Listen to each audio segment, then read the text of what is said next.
Spaniards were on their way to this town, Samal, Bataan, when their attention was attracted by something floating in the water. With unusual curiosity, they looked at the floating object. What is that floating object? The native answered, Sample.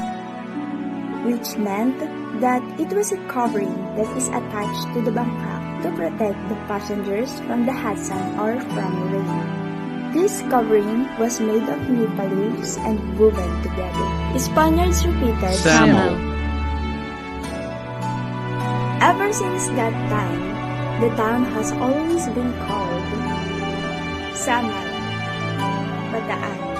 People of this town had known many stories of how Orion got its name. Some folks say that Udyong was the first name adopted by this town. It came from the words Lu-ad and Uryong, which meant muddy, because of the fact that the place was muddy and swampy during those times. Another popular story was that during the Spanish regime, some Spanish soldiers happened to pass by this town. They did not know the name of the place, so they asked the people they saw in the rice fields. One of the soldiers pointed his finger to the ground. KESS de Lugar? Not understanding Spanish, the people thought that the soldier was referring to something he saw on the ground that happens to be a worm. The hurriedly answered, Uod yon, referring to the worm. When the soldiers heard the word, they thought that the citizens were referring to the name of the town, and left the place mumbling to themselves. Uod yon. Thus, the town was known as Udyong and was later changed to Orion. One day, a Spaniard, while walking and surveying a thick forest, passed by a native who was cutting a big tree. The Spaniard asked the native about the name of the tree. What is this tree called? And the reply was, Nira.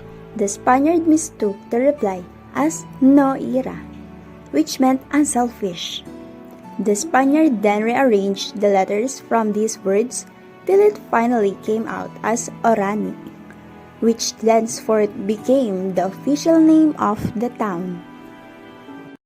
It is said that the name Balanga was derived from a king of pot used for cooking or fetching water. This cooking pot is made of special clay and it is locally known as banga or balanga. During the Spanish occupation, people of this community often used this pot for fetching water, and the Spaniards would ask what they call it, and they would answer banga. The Spaniards would repeat the word until they adopt the name of the community. From then on, this place was called Balanga, derived from the terms abo and kaykay, or abo kaykay.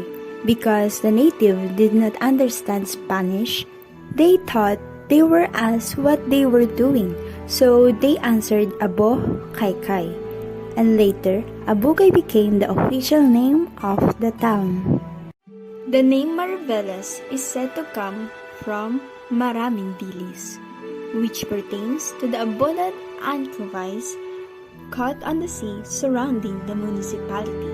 Maraming dilis was shortened to Maradilis and eventually Mariveles through the passage of time. Another legend talks about a forbidden love story between a beautiful lass named Maria Velez and a priest from nearby Manila. The two eloped that took them to a lush forest at the tip of a peninsula across the Manila Bay corridor. Authorities from Manila caught up and separated the lovers. Maria Velez carried on to be a monk, and the priest was banished to a far-flung village in Mexico. Immortalizing this legend, the lush forest was named Mariveles. The town Morong was originally known as Bayandati, which was within the jurisdiction of Nagbalayong, because of the land to be cultivated is too small. The people decided to transfer to the other places where there is a big and wide land to cultivate. When the Spaniards came to the Philippines, some of them arrived at this place. Morong was established by the Franciscan friars in 1570. A group of Spaniards first came to this place. Surprised and amazed, they exclaimed, Que hermosa! Que when hermosa! they saw some pretty maidens with long black hair washing clothes and bathing in the brook.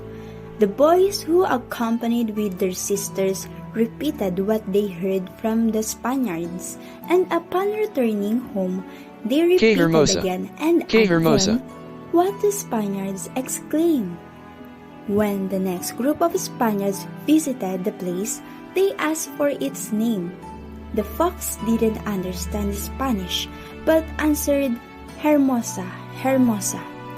And that was how Hermosa got its name. The name Pilar is the Nuestra Señora del Pilar. The Spanish agreed to name it to the Virgin in honor of the image. It is an adoption of the word Lima as a value of the 5 commercials who have fallen in love with the local people. Over the course of the season, the 5 became Limay because of the Bataans had traditionally followed I in any words. First town in north of Bataan. Its name is adapted from the word Di Nalupigan, non-conquered, which means Di Manlulupig. This is because of the people's fight against foreigners and criminals. It comes from the word Lumbak, which means a place between 2 hills, and a kind of white bird.